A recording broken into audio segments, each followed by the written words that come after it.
Saludos, qué bueno es poder llegar una vez más hacia sus hogares por medio de su espacio, Reflexiones Dominicales. En esta mañana estaremos reflexionando un poco en el tema que Dios obra a través de nosotros. A lo largo de toda la Biblia encontramos cómo Dios obra. Él lo hace utilizando a sus siervos, por supuesto.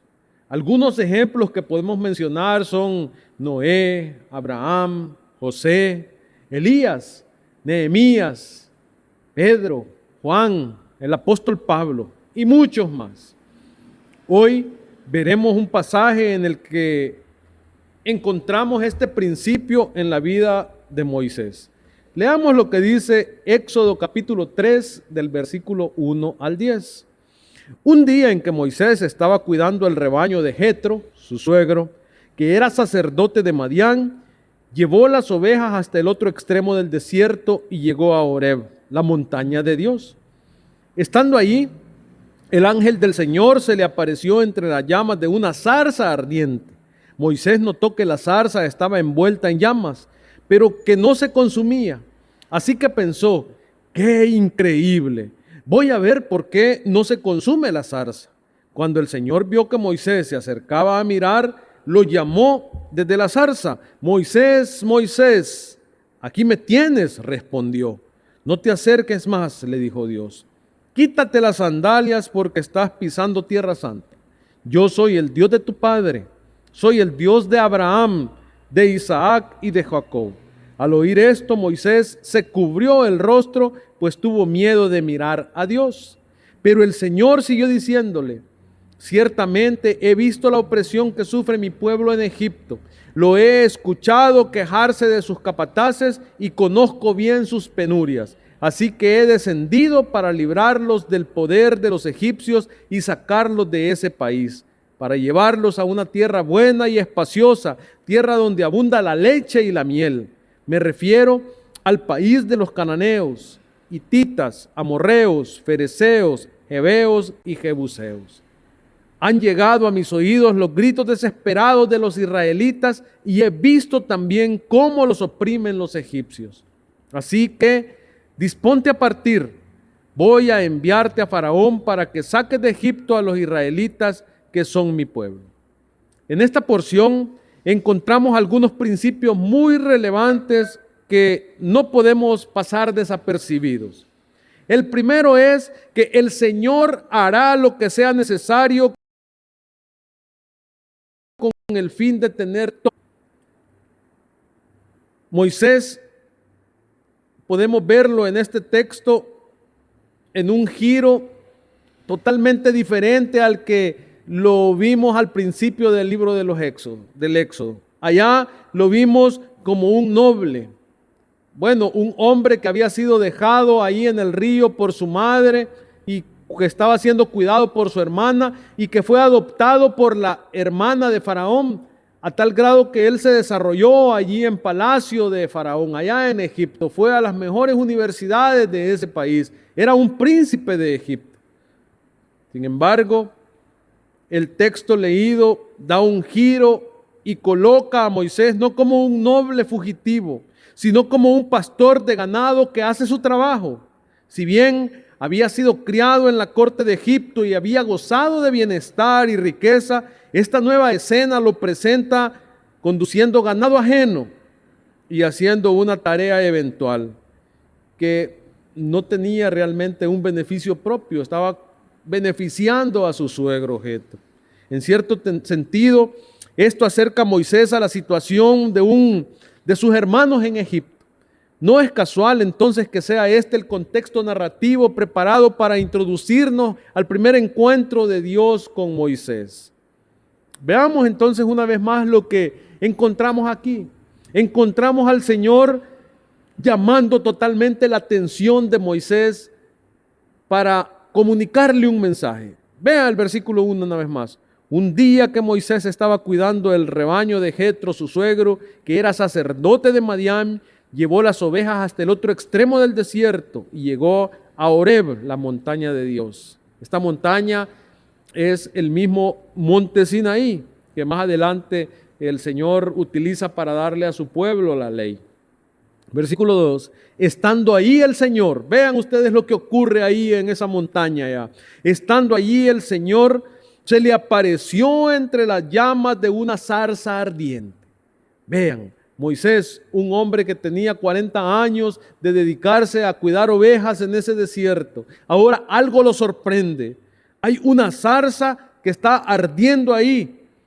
Pero vean lo que sigue. Moisés notó que la zarza estaba en llamas, envuelta en llamas, pero no se consumían. Vean qué extraño acontecimiento el que estaba ocurriendo así, ahí en ese momento. Versículo 3, así que pensó. Recuerdan, Moisés había pasado allá en Egipto, había tenido una educación de primer mundo y ahora esa educación lo obligaba a hacer algunas preguntas ante lo que estaba viendo. ¿Cómo es posible que esto no se esté consumiendo? Y eso es lo que nos dice el versículo 3. Así que pensó, ¡qué increíble! Voy a ver por qué no se consume la zarza. Algunos han tratado de darle alguna explicación esotérica o mística a este evento, pero realmente fue un simple milagro lo que allí ocurrió. Un encuentro directo, personal y transformador entre Moisés y Dios. La prueba de esto se ve en los resultados de la vida de Moisés. Lo básico del milagro no era tanto la zarza que estaba ardiendo. La zarza fue simplemente el medio utilizado por Dios para conseguir la atención del pastor.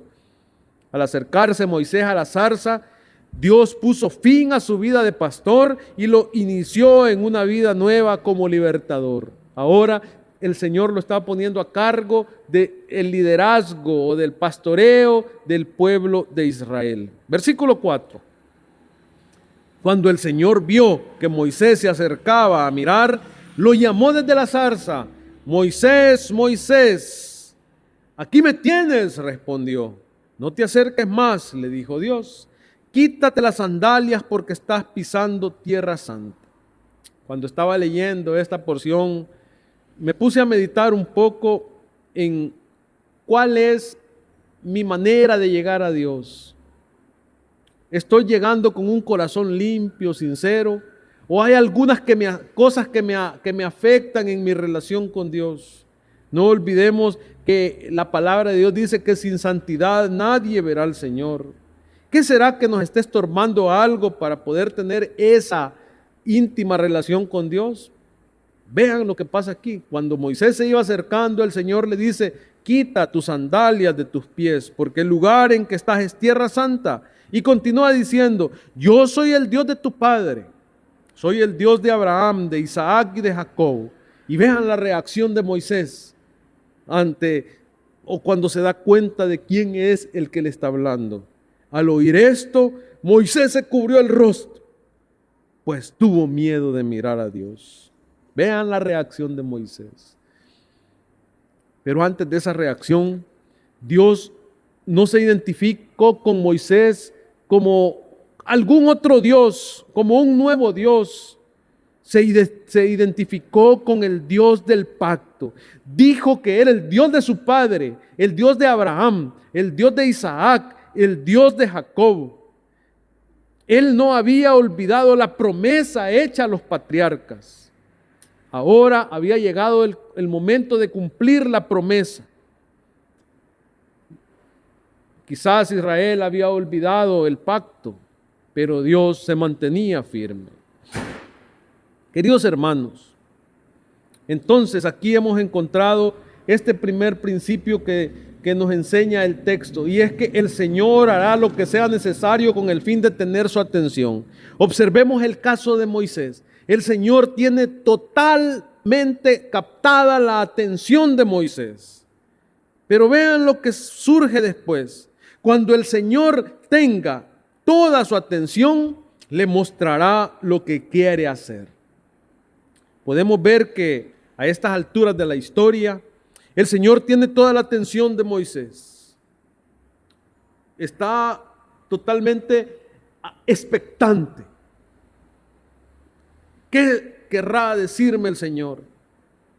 Entonces Dios va a exponer ahora su plan, ya que tiene toda la atención de Moisés. qué es lo que Él quiere. Y eso es lo que lo encontramos del versículo 7 al 9. Vean lo que dice. Pero el Señor siguió diciendo, ciertamente he visto, el Señor había visto cuál era la situación de Israel allí en Egipto. He visto la opresión que sufre mi pueblo en Egipto. Pero no solo los había visto, los he escuchado quejarse de sus capataces. Pero no solo los había visto y los había escuchado, sino que conocía bien sus penurias. Vean ustedes, el Señor no es un Señor que hace las cosas y deja ahí a sus criaturas, a su pueblo. El Señor está en medio de su pueblo, está con su pueblo. Y eso nos lo demuestra el versículo 8. Así que he descendido para liberarlos del poder de los egipcios. Vean ustedes, Él había descendido y iba a liberar a su pueblo de ese problema de esclavitud que tenía por más de 430 años. Pero no solamente los iba a liberar, sino que los iba a sacar de ese país para llevarlos a una tierra buena y espaciosa, tierra donde abunda la leche y la miel. Me refiero al país de los cananeos, hititas, amorreos, fereceos, heveos y jebuseos. Versículo 9. Han llegado a mis oídos los gritos desesperados de los israelitas y he visto también cómo los oprimen los egipcios. Aquí entonces nos damos cuenta que el Señor va a cumplir su palabra dada a Abraham, a Isaac y a Jacob. Los primeros 14, 15 capítulos del libro del Éxodo nos muestra la liberación del pueblo de Israel por mano de Moisés, cómo Dios utiliza a su siervo Moisés para dar libertad a su pueblo. Y de ahí en adelante encontramos todo el caminar de ese pueblo hasta que es introducido por Josué a la tierra prometida. Queridos hermanos, el Señor va a hacer todo lo posible entonces para captar la atención de los que son suyos, su atención, mi atención, y con qué fin Él hace todo lo posible para captar nuestra atención. Bueno, con el fin de que cuando tiene toda nuestra atención, Él muestra lo que va a hacer. Cuando el Señor le muestra lo que quiere hacer a las personas, hace una invitación para que esa persona se una al trabajo que el Señor está haciendo. Y eso es lo que vemos en el versículo 10. Así que ya Moisés tiene toda la atención puesta en el Señor, en esa zarza. El Señor está hablándome. Pero no solamente ya tiene puesta la atención, sino que el Señor le dijo lo que va a hacer. Ahora el Señor invita a Moisés para que se le una. Así que disponte a partir, le dice el Señor a Moisés. Voy a enviarte al faraón para que saques de Egipto a los israelitas que son mi pueblo.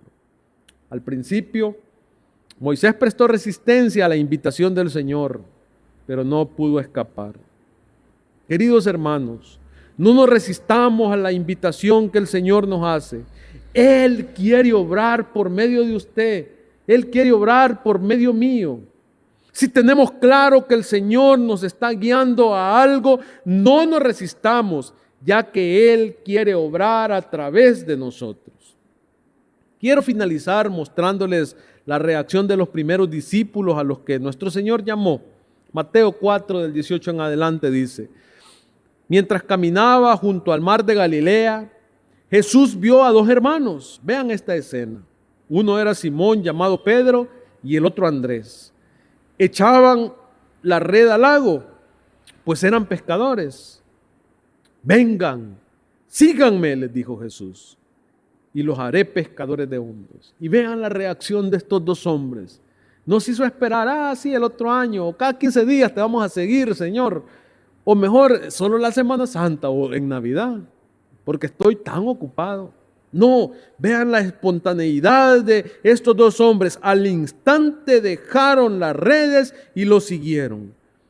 Más adelante vio a otros dos hermanos, Jacobo y Juan, hijo de Zebedeo, que estaban con su padre en una barca remendando las redes. Jesús los llamó y dejaron enseguida la barca y a su padre y lo siguieron. Vean la respuesta de estos cuatro hombres. fue espontánea y fue radical. Recordemos que si tenemos claro que el Señor nos está guiando a algo, no nos resistamos, ya que Él quiere obrar a través de nosotros. Vamos a orar. Padre, gracias porque nos has llamado para tu servicio. Gracias porque estábamos muertos en nuestros delitos